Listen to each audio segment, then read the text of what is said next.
అయితే ఇటువైపు తెలంగాణలో చూసుకుంటే కనుక రేవంత్ రెడ్డికి నోటీసులు వచ్చిన విషయం మనకు తెలిసిందే సార్. అమిత్ షా నుండి నోటీసులు అయితే రావడం జరిగింది. ఆయనకు సంబంధించిన డీప్ ఫేక్ వీడియోకి సంబంధించి రిజర్వేషన్ గురించి రద్దు చేస్తున్నాము అని చెప్పి ఆయన అనౌన్స్ చేసినట్లుగా కూడా వీటిని పెట్టడం జరిగింది.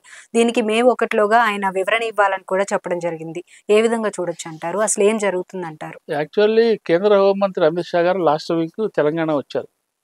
ఇక్కడ తెలంగాణలో ఒక బహిరంగ సభలో మాట్లాడుతూ ఆయన అన్నది ఏంటంటే ముస్లిం రిజర్వేషన్లు తీసేస్తామన్నారు. ముస్లిం రిజర్వేషన్లు ఎత్తేస్తాము. ఇక్కడ ఏపీలో కూడా కిందసారి మోడీ గారు కూడా ప్రస్తావించారు. ఏపీలో రాజశేఖర రెడ్డి గారు ఉన్నప్పుడు 4% రిజర్వేషన్ ఇవ్వటము. సో అట్లా మొత్తం మీద ఏపీలో కూడా ఒక ప్రయోగం చేయబోయినారు అని మోడీ గారు ఆల్రెడీ మాట్లాడారు, దాని ప్రస్తావన తెచ్చారు.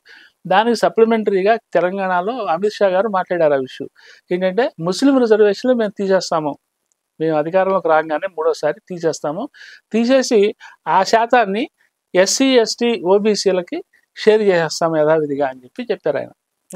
అది నిజానికి వాళ్ళ పాత ఎజెండానే. ముస్లిం రిజర్వేషన్లు మైనారిటీ అంటే మతపరంగా ఇచ్చే రిజర్వేషన్లు తీసేస్తాం, కానీ సాంఘిక సామాజిక పరంగా వెనకబాటుతనానికి గురైన వాళ్ళకున్న రిజర్వేషన్లు ఎస్సీ ఎస్టీ ఓబీసీ రిజర్వేషన్లు తీసేయము అని అందరూ చెప్తున్నదే. బీజేపీ నాయకులందరూ నిన్న మన మోహన్ భగవత్ ఆర్ఎస్ఎస్ చీఫ్ గారు కూడా అదే మాట చెప్పారు. మా మీద దుష్ప్రచారం చేస్తున్నారు, మేము ఆ రిజర్వేషన్ తొలి ముట్టుకోము అని. అట్లాగే అమిత్ షా గారు అన్నది ముస్లిం రిజర్వేషన్ల గురించి. కరెక్ట్గా అన్నది ఏంటంటే మేము ముస్లిం రిజర్వేషన్లు తీసేస్తాము, వాటిని ఎస్సీ ఎస్టీ ఓబీసీలకి పంచుతాము.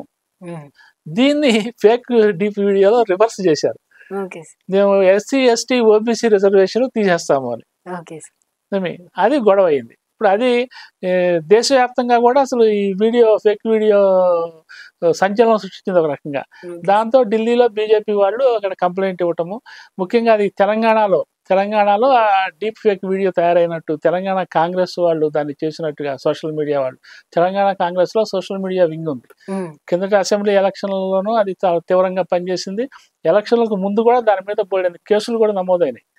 అసలు పోలీసులు వెళ్ళి ఆ సోషల్ మీడియా ఆఫీస్ మీద సోదాలు చేశారు.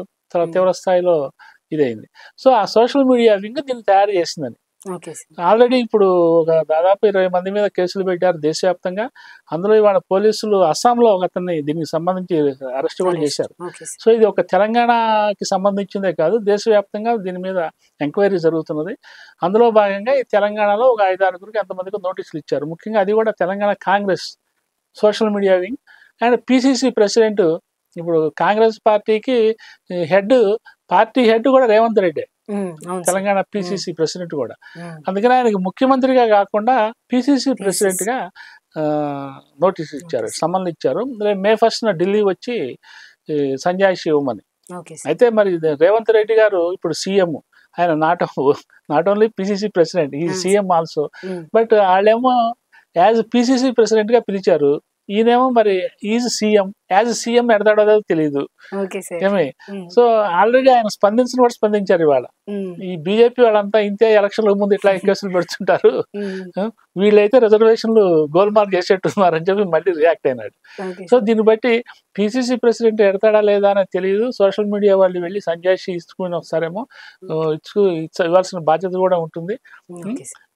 అది నిజానికి మొత్తం మీద అమిత్ షా గారి డీప్ ఫేక్ వీడియోని దాన్ని మార్ఫింగ్ చేశారు. ఆయన చెప్పిన మాటల్ని రివర్స్ చేసి మార్ఫింగ్ చేశారు. సో ఇటువంటివి ఎన్నికల ప్రచార సభల్లో ఈ ఆర్టిఫిషియల్ ఇంటెలిజెన్సీతో సునాయాసంగా చేస్తున్న సందర్భాలు మనం చూస్తున్నాము. సో ఇంకా ముందు ఇంకా ఇప్పుడు దాదాపు ఇంకొక 10 రోజుల దాకా టైం ఉన్నట్టుంది. ఈ 10 రోజుల్లో ఇంకా ఏంటని చూడాల్సి వస్తుందో వినాల్సి వస్తుందో తెలియదు. Okay sir, thank you so much sir. Okay.